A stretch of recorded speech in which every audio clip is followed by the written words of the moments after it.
Hello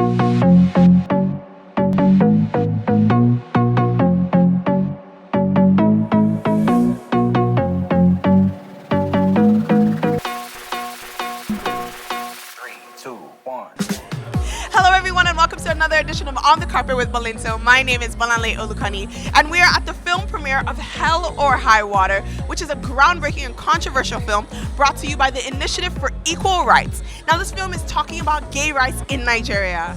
Big deal. So we're going to be talking to cast members and we're also going to be talking to the audience to find out what they're expecting and also what is their reaction once they've come out and they've watched the film. The cast is absolutely amazing with amazing actors like Enyinna Nwigwe, Asonye, and Daniel K. Daniel. It's going to be an amazing red carpet. Very, very interesting. It's different. We're doing something different today. This is On the Carpet with Bolinto and it starts now.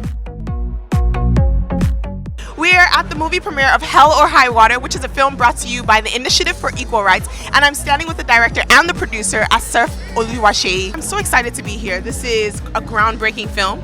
It is a film about equal rights, and for Nigeria, that's a first of its kind. So tell me about the process and the journey in being part of this project. I would say this is the most challenging project we'll ever bank on.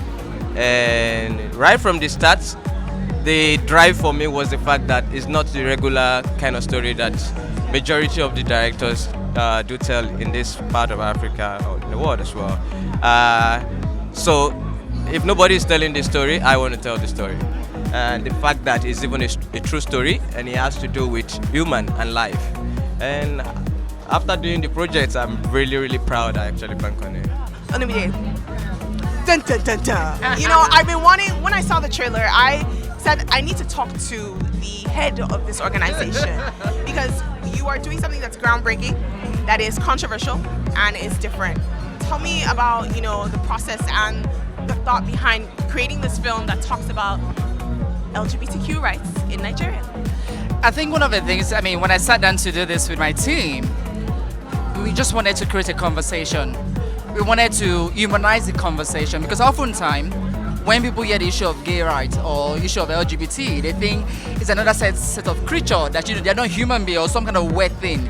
I'm like, there's a need to humanize this conversation, but also to also let people know that there are good gay people, there are bad gay people, there are crazy ones, there are foolish ones, there are pedophile ones.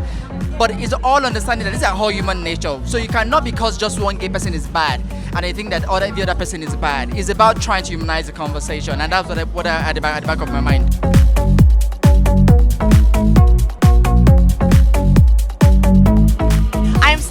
On the carpet with the lead actor in this amazing film, Hell or High Water, Enyinna Nwigwe. Yay. I've been practicing that for a while. That name, you got it right, yeah.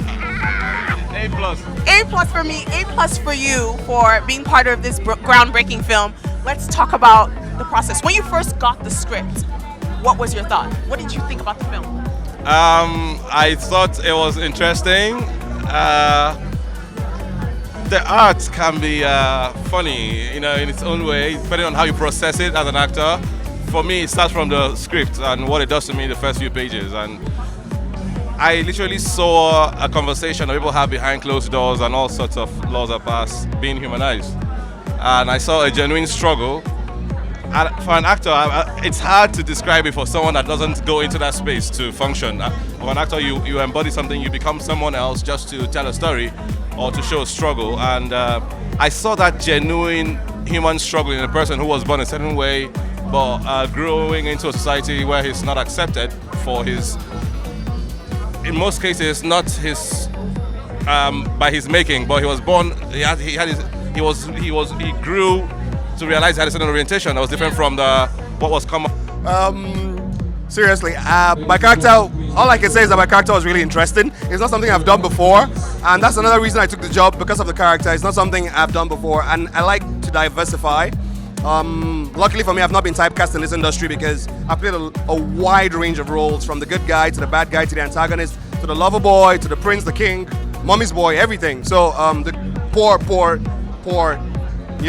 guy. So this, for me, was different. Love interest to a man, in quote. Yeah. So that was very, very, very challenging.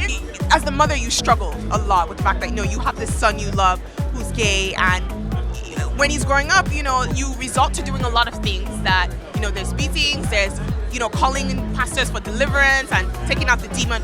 What did you think about your character, and how did you connect to her? It's easy.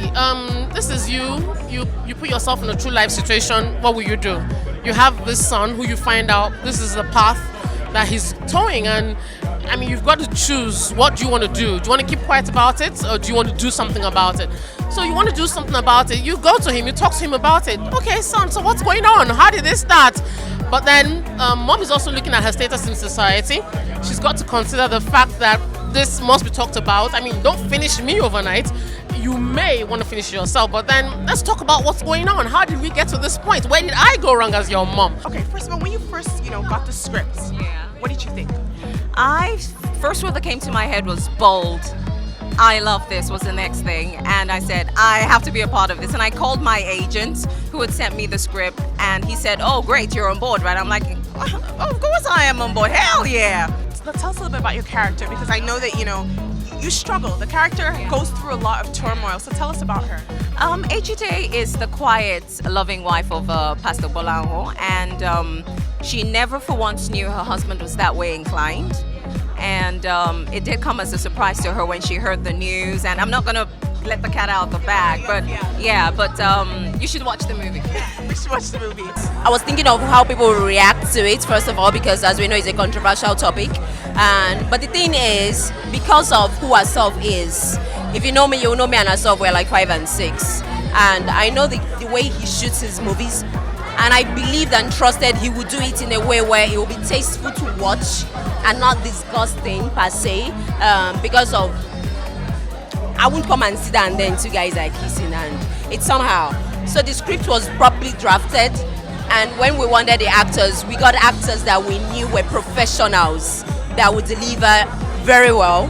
And then of course the king of them all, Asaf, is an awesome cinematographer, so I knew he was going to kill it.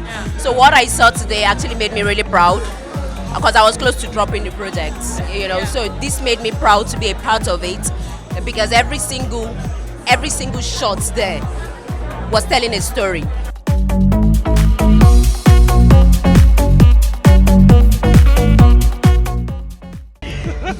what are your expectations for the film? Like I always say, I like to leave an open book because I don't like.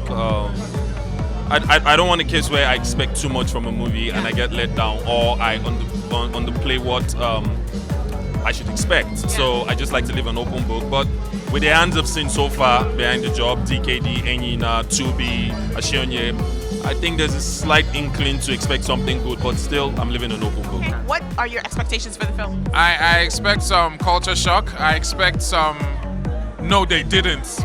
But most importantly, I think a lot of people who watch this movie will be forced to come in terms of the reality of some things that are going on, that we choose to look the other way and prefer not to deal with heads on. So I'm very interested in seeing the reactions. I mean, I'm expecting it to kickstart crucial conversations Nigerians need to have. We've pretended for too long that there are only certain kinds of people in our country, when the reality and the data say something completely different. I understand why people have conservative views about minority sexualities and all of that, but sexuality rights are human rights issues, and so I'm very excited to see what conversations people have after this movie. Yes. The movie is about sexual orientation, which is a big, smirkish thing in Africa, but it's our reality, whether we like it or not. There's no divide between worlds anymore. So what's happening in Africa is happening in the US, it's happening in Canada, it's happening in Russia. So we have to start to tell the stories so that people are not discriminated against because of their sexual orientation. And we have to start to allow people to be themselves. So there's going to be a lot of backlash on social media, that I know for sure. Yeah. But it's important that we start to tell these stories ourselves. Yeah. And I really, it's just big ups to the producers, and it's just such an amazing feat, because a lot of people don't have the courage to do it. Yeah. I saw the trailer for the film and I'm absolutely excited to see it. It's like subjects that haven't been explored in the way that it has been on this film. So I'm excited to see what they did with it. And I'm such a huge fan of the actors and the director, so I'm excited. I think people will understand this subject a bit better, and understand that you shouldn't judge the man next door because of what he is and who he is. Yeah.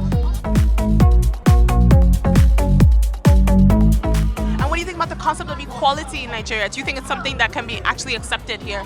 It will be. It will take a while. I mean, we're still struggling with gender equality. We're still struggling with people who don't believe that a woman can do certain things.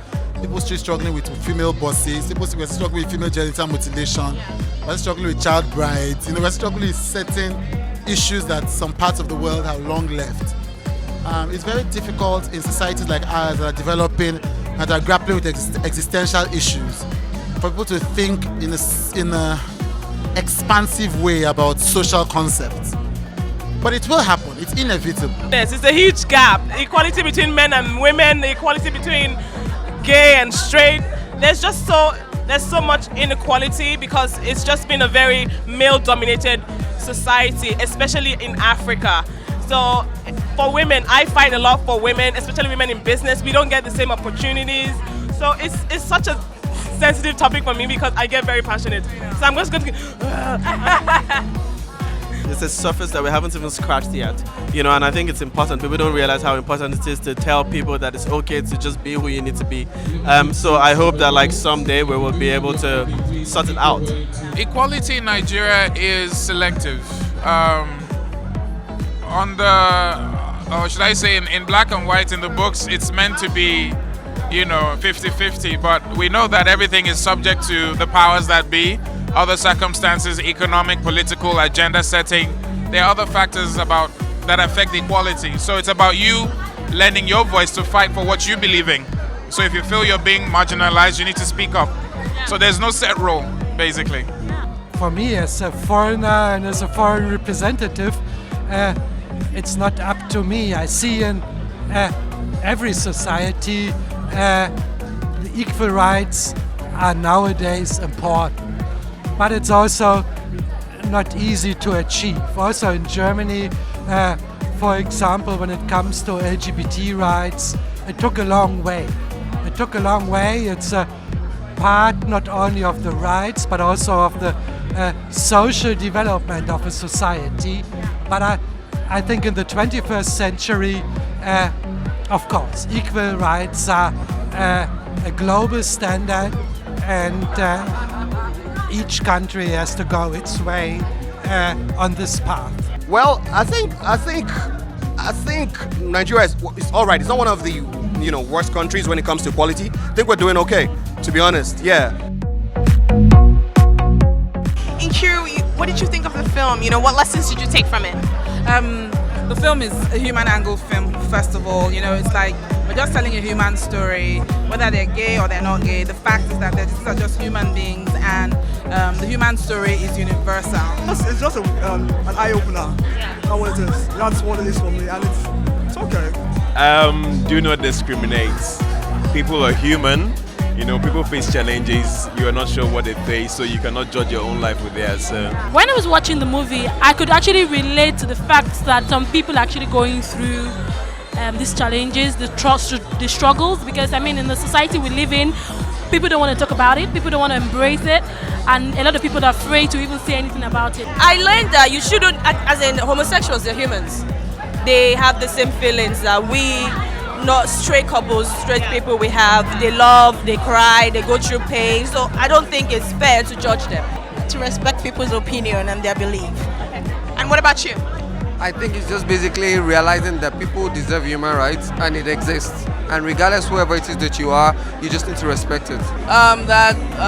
We should treat everybody as human beings, no matter what. Even if you don't agree with their way of life or whatever, they're still human beings, still people. Lessons from the film. I think I wouldn't call it a lesson. I'll just call it like the film kind of created a lot of awareness. You understand? Whether you agree with it or not, the awareness is there.